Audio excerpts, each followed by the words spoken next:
So Drew, let's talk about this fight scene, man. We saw it coming. Yeah. So I have there's some clear Civil War references, which I don't know how deeply we want to dive right now into it, but it was so hard to ignore.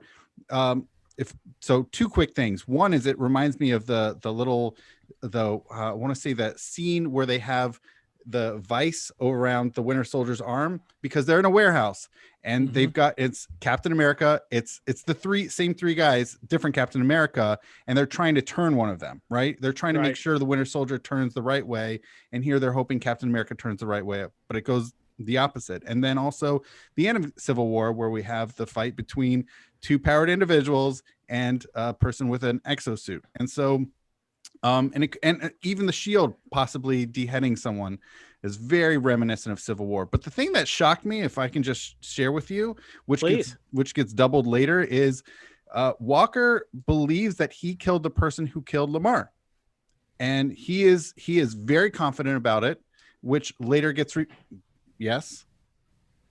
He says, I like, he is so confident. I mean, I think that's one of the fascinating things about thinking about this episode being called The Truth. He says it then, and he says it later to Lamar's family, that Yeah. he believes that he killed the person responsible for killing Lamar. Do we know that he believes that? Because Carly gets away and he chases after I'm forgetting the flag smasher's name, the one that was actually saying that he was a fan of Captain Captain America. America, right?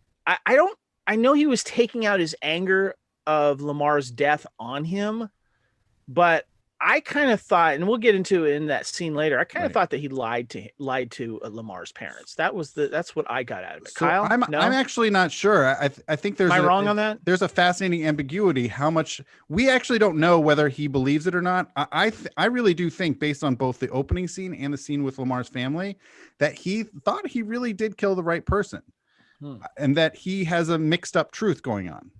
Kyle, what do you think? I think it's not so much if he thought he killed the right person, it's because he's blaming the whole group for Lamar's death. So Right. anybody who's involved in the Flag Smashers is now responsible for Lamar's death. And I think it goes back to that the way he's thinking is about it goes back to what he talked about in the previous episode about the things he did to that awarded him his Medal of Honor. And I think that's a very key thing with a modern soldier thinking compared to the type of soldier that Steve Rogers was. And I think there's a big difference there as well. And then you add into the effects of the super soldier serum on John Walker's mind. John Walker is obviously become even more emotionally unstable after the death of Lamar because Lamar was the thing that kept him. When we talked about this last episode, Kevin. Lamar was the person who kept him grounded.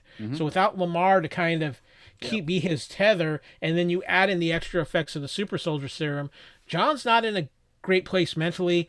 I think we talked about it a little last week too, Drew, and I actually wanted to get your thought on this just real quick before we go into scene 2 about John Walker having PTSD. There were some hints of that. So I think that I mean, it's interesting thinking about where his emotional state is in this opening scene, because even before Lamar got killed, he was already going through some topsy turbulent emotional, like roller coaster going on.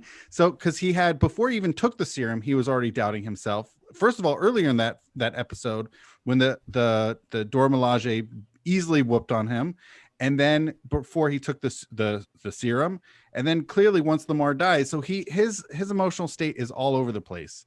Yeah. And then so at the outset of this episode, it's unclear how much that might have affected his even grasp on reality.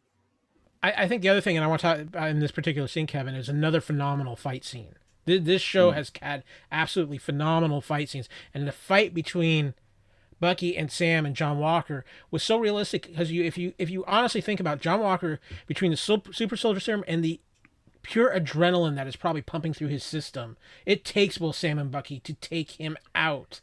And Especially when John goes, "Why are you making me do this?" You know, it's just like he's lost. He's just lost.